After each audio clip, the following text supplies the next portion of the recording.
Hello everyone, my name is Fred, and I'm completely new to YouTube, so I'd like to welcome you to my new channel in which I will try to use gaming as a way to better understand our history and heritage. Today, I've decided to talk about the Fallout saga. The Fallout Wasteland is for sure a universe that has captured a lot of imaginations. After all, it is a grim, what-if scenario populated by heavily mutated creatures and strange people, who are all desperately fighting to survive amidst the ashes of a nuclear Armageddon. While many of the core concepts within the Fallout series are completely fantastical in nature, many folks here on YouTube have had fun speculating about hypothetical scientific explanation for things such as monsters, weapons, super mutants, ghouls, and power armor present within the game. I believe it will be fun to dedicate a few videos to gaining a historical, real-life insight into the world of Fallout, as there's a surprising amount of content to be found that resonates with events that happen in our world. For today's topic, I wanted to talk about the obsession that the pre-war people in the Fallout universe seem to have had for anything nuclear-powered or radioactive. Everyone in the 2200s seemed obsessed with radioactive products, stuffing dangerous amounts of irradiated materials in every household products they could get their hands on, from soap, to televisions, to soda, theme park rides, and what have you. Radiation was ever present in their lives, and presumably poorly understood. This could have been either due to the shortening of conventional resources, which eventually sparked the nuclear war, or because the negative effects of radiation were poorly understood in general, and it was likely a combination of both.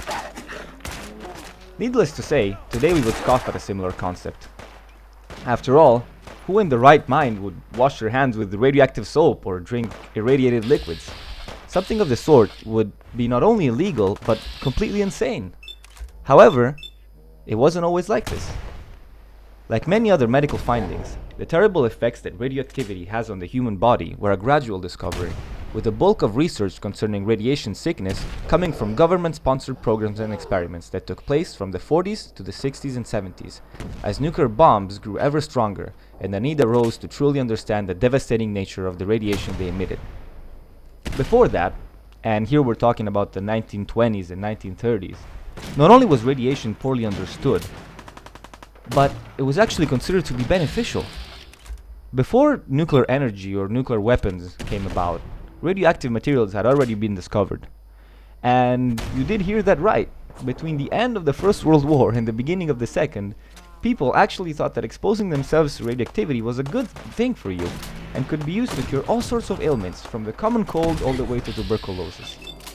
This craze was brought on by the supposedly beneficial characteristics of one substance in particular, radium. Radium is a radioactive substance discovered in the 1890s by the famous scientist Marie Curie and her husband. Its properties were not fully understood at the time, and being that common knowledge doesn't always keep up with scientific advancement, this created fertile ground for dishonest marketing schemes and snake-oil vendors of all kinds.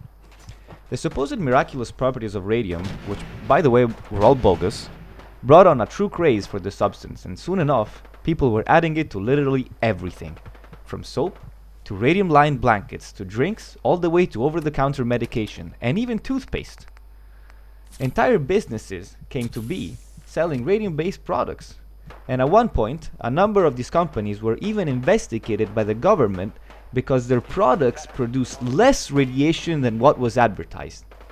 Yes, as insane as it sounds, people went to jail for putting something on the market that is slightly less deadly than their counterparts.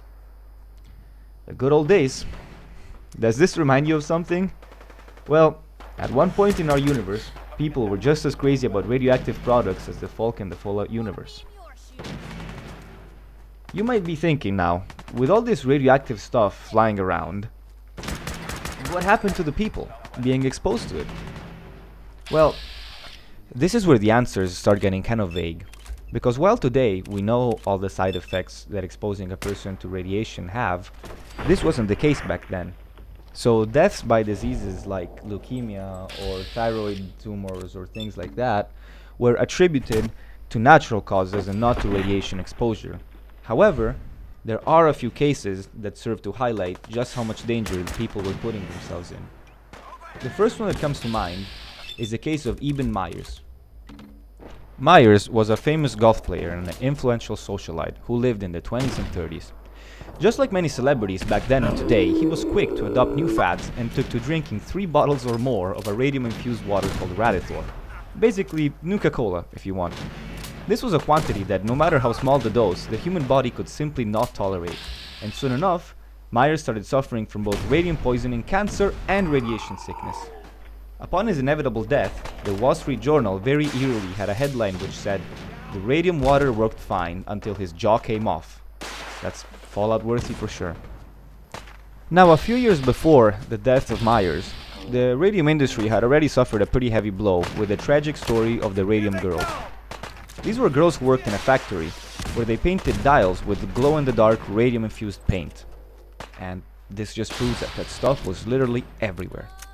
The girls were never informed about the true properties of radium and consistently licked their paintbrush to make it sharper, living amongst the stuff and often painting their nails with radium paint as a way to have fun or show off to their friends. Of course, with no protective equipment and a consistent exposure to toxic and radioactive fumes, they soon became sick and started dying at an alarming rate. While their health was deteriorating, one of the factory girls by the name of Grace Fryer decided to sue, and with her, another 5 joined the legal battle. The life of the Radium Girls did not last much longer, as they were already close to death by the time of the settlement. But their legacy brought about new safety standards for the industry and a scrutiny into the real toxicity of radium and radioactive substances. The use, or misuse, of radioactive products did not stop in the 30s, however. Up until the 50s and 60s, it was still common to find watches with radium dials, binoculars, and radioactive lenses. Even children's toys, in the guise of science kits for kids, that contained radioactive substances. With a better understanding of radiation, eventually the health and safety regulations caught up, and these things would all be completely illegal today. Not to mention the innate fear that people have acquired of radiation after the pictures of disasters such as Chernobyl and Fukushima have become public knowledge. Well, this concludes our episode for today. I will leave you guys with a question. Do you think that there are harmful products today that we consume on a daily basis that are just as hazardous as radium during the 1930s? Thank you for your time, and I hope you enjoyed this episode. And if you have any concerns, questions, or ideas, please let me know in the comments below. How many bullets I got left? Shit!